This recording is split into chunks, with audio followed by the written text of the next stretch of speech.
The finale of Ride or Die completely changes the way we see the story. Until this point, it feels like Anna, better known as Redback, is the ultimate villain. She has spent years hunting Judith, tearing apart every part of her life and making sure that the person Judith loves most, Debbie, suffers just as much. But as the finale unfolds, it becomes clear that Anna is only a product of something far more sinister. The real mastermind has been hiding in plain sight all along. And Judith finally discovers that the man she trusted for most of her life is responsible for creating the monsters they have become. To understand the ending, we first need to look at Anna's motivations. 5 years earlier, Judith and Anna were assigned to the same mission. During that operation, Anna discovered Debbie's existence and immediately considered her a liability. Since Debbie knew nothing about Judith's true identity, Anna believed killing her was the safest option. Judith refused to let that happen. Instead, she turned her weapon on Anna, shooting her and watching her fall from a great height. Judith believed Anna had died and reported the incident as an accident. But Anna survived. Instead of being rescued by the agency, she was captured by the Turkish mafia, tortured for years, and abandoned by the organization she had faithfully served. That betrayal transformed her into someone driven entirely by revenge. When Anna finally escaped, she realized that simply killing Judith would never satisfy her. She wanted Judith to experience the same emotional pain she had suffered. Since Debbie was the only person Judith genuinely loved, Anna decided that destroying their friendship would hurt far more than taking Debbie's life. Her plan reached its peak in Geneva, where she kidnapped Debbie and showed her confidential recordings of Judith made during agency evaluations. In those recordings, Judith described Debbie as nothing more than a civilian who helped maintain her cover identity. She even admitted to deleting an important job opportunity that would have allowed Debbie to move to New York because she couldn't bear the thought of losing her closest friend. Hearing those confessions shattered Debbie's trust. Everything she believed about their 20-year friendship suddenly seemed like a lie, exactly as Anna intended. Judith is devastated after Debbie walks away. She desperately wants to explain that the recordings only tell part of the story. The agency trained its operatives never to admit emotional attachments because caring about someone was considered a weakness. Judith had spent years pretending Debbie meant nothing to protect both her career and her friend's life. But there was no excuse for deleting the New York job offer. That decision came from pure selfishness. Judith admits she couldn't imagine a life without Debbie and chose her own happiness over her friend's future. Although she regrets that choice deeply, Debbie is too hurt to forgive her immediately. After years of trusting everyone around her, including her dishonest husband David, Debbie decides that she can no longer ignore betrayal simply because someone apologizes. With her friendship seemingly destroyed, Judith focuses entirely on stopping Anna. She returns to the abandoned academy where she was trained as a child, believing it might hold answers about Anna's past. Instead, she uncovers the darkest truth of her own life. Hidden beneath the attic floorboards are personal belongings left behind by the children who once lived there. Each recruit had secretly hidden small reminders of their past before beginning their brutal training. As Judith examines those items, she notices an unsettling pattern. Every child, including herself and Anna, had first been adopted from an orphanage and later returned before being recruited by the agency. At first, Judith thinks it must be an incredible coincidence. But as she continues searching, she realizes the pattern is too consistent to be accidental. The director had deliberately targeted vulnerable children.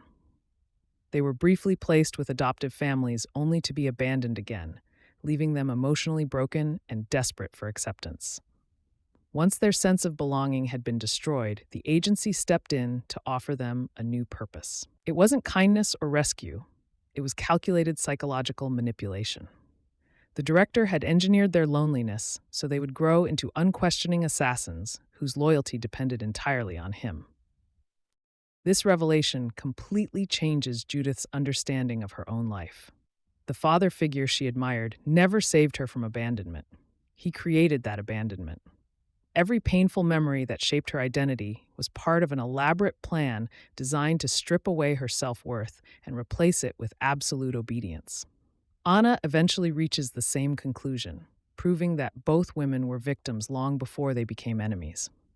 But unlike Judith, Anna no longer cares about exposing the truth. Years of torture and betrayal have destroyed whatever humanity she had left. She only wants Judith to suffer exactly as she did. Anna confronts Judith inside the academy after secretly filling the building with a powerful neurotoxin. The poison weakens Judith's body until she can barely move. Then Anna contacts the director and offers him a final choice.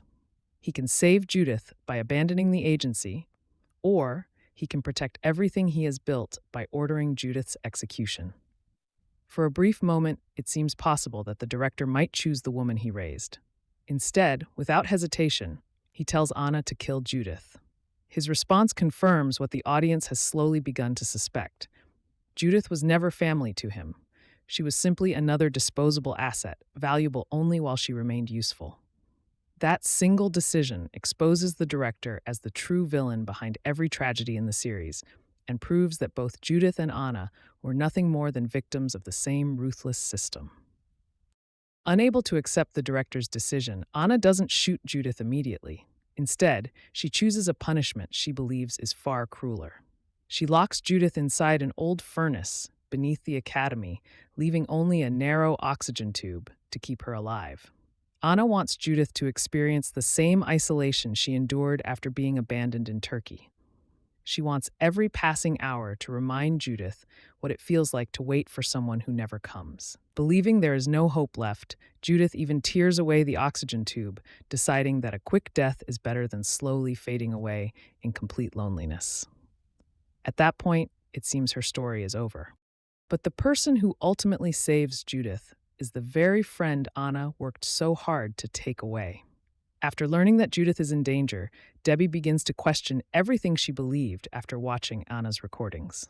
While searching Judith's apartment, she discovers a hidden room filled with keepsakes from their friendship. Every birthday card, family photograph, handmade gift, and treasured memory has been carefully preserved for years. Debbie finally realizes that Judith's feelings were always genuine. The reports recorded for the agency were lies told to protect her identity, while the secret room reveals the truth she never allowed herself to express. Although deleting the New York job offer was an unforgivable mistake, Judith's love for Debbie was never fake. With Sam's help, Debbie pieces together Anna's clue about taking Judith home. She remembers Judith once referring to the academy as her home and immediately understands where Anna has taken her. Debbie and Sam rush there just in time, pulling Judith from the furnace before it is too late. Their reunion doesn't erase the pain between them overnight, but it proves that their friendship is stronger than Anna ever imagined. Debbie chooses compassion over resentment, while Judith finally receives the second chance she never expected. Anna, however, refuses to let them escape. Furious that Judith survived, she chases them through the countryside in a desperate attempt to finish what she started. During the high-speed pursuit, Anna repeatedly rams their vehicle while firing at them. Judith, still weakened by the poison, knows she cannot defeat Anna in a direct fight. Instead, she comes up with a risky plan involving a grapple gun. Debbie successfully fires the cable into Anna's vehicle, connecting the two cars together as they race toward a cliff. At the final moment, Judith and Debbie leap from their own vehicle. Their empty car plunges over the edge, dragging Anna's vehicle down with it. The explosion below appears to end Redback's long campaign of revenge once and for all. Unlike Judith, Debbie refuses to celebrate immediately. She insists on checking the crash site herself because she understands that enemies have a habit of surviving impossible situations. Although the audience never gets a clear look at Anna's body, Debbie returns convinced that Anna is dead. Whether the series ever revisits that question remains uncertain, but for now, Judith's greatest enemy appears to have met her end. The finale also quietly sets another important story into motion through Queenie. Throughout the season, she struggles to understand her mother's secret past and her connection to the agency. After discovering evidence suggesting that the director is actually her biological father, everything changes. She realizes that the same man responsible for manipulating Judith and countless other children also destroyed her own family. Rather than confronting him directly, Queenie agrees to appear as the agency's newest trainee. In reality, she has secretly joined forces with Interpol and wears a hidden recording device, intending to collect enough evidence to expose the director's entire operation from within. Sam believes he has simply been assigned to train a promising recruit, unaware that Queenie is beginning a dangerous undercover mission that could eventually bring the agency crashing down. Meanwhile, Debbie finally starts rebuilding her own life. After exposing David's criminal activities, she leaves their marriage behind and decides to return to practicing law. For the first time in years, she begins making choices based on what she truly wants, instead of constantly sacrificing herself for others. Judith also chooses a different path. No longer willing to live as an assassin, she plans to disappear to a quiet island in Cambodia, hoping to discover who she is beyond the identity the agency forced upon her since childhood. It is the first decision she has ever made entirely for herself. The closing moments offer hope, but they also make it clear that peace will not come easily. Debbie and Judith reunite aboard a train, sharing stories about the new lives they hope to build. Their bond has survived betrayal, painful truths, and countless near-death experiences. Yet just as the future begins to look brighter, three strangers quietly reveal themselves as armed operatives preparing to strike. Whether they belong to the agency or are enemies from Judith's past is left deliberately unanswered. The scene reminds us that escaping the life of an assassin is never simple. Judith may have defeated Anna, but the consequences of her past are still catching up with her. In the end, Ride or Die is far more than a story about spies and assassins. At its heart, it explores manipulation, loyalty, forgiveness, and the search for identity after a lifetime of lies. Anna's obsession, Debbie's heartbreak, and Judith's struggle all lead back to one man who weaponized abandoned children for his own ambitions. By exposing the director as the true architect behind their suffering, the finale transforms the conflict from a personal revenge story into a battle against the system that created them. Even though Anna's chapter appears to be over, the final train sequence, Queenie's undercover mission, and the director's growing list of enemies leave the door wide open for another adventure. If the story continues, the next battle won't simply be about survival. It will be about bringing down the organization that stole countless childhoods and finally giving Judith the freedom she has spent her entire life searching for.